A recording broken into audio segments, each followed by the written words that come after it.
Okay ka na ba, Mitz? Did you get the validation you needed? Putang ina. Umpisa pa lang, alam mo nang nararamdaman ko para kay Duke? Oo! Hindi kita pinagtanggol dahil putang ina. Nasaktan ako.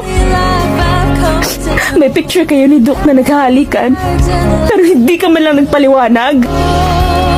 Mitzi, may narinig ka ba sa akin? Wala!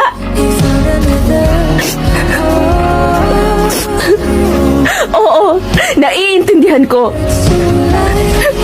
In order to save her, you have to fucking disrespect me. Putang ina, Duke. Girlfriend mo ko eh.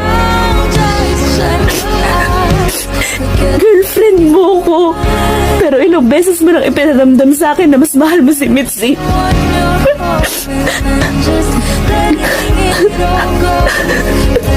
Ayan, napababa mo na. Okay na ba? Oo, Mitzi. You're better than me. Mas matalino ka, mas maganda ka, mas mayaman ka. Lahat ng hindi ako. Maganda ang reputasyon mo sa school, hindi kagaya ko na may mga issue. Pero tangina naman.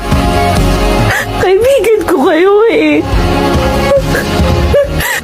Bakit yung ko ginaganito?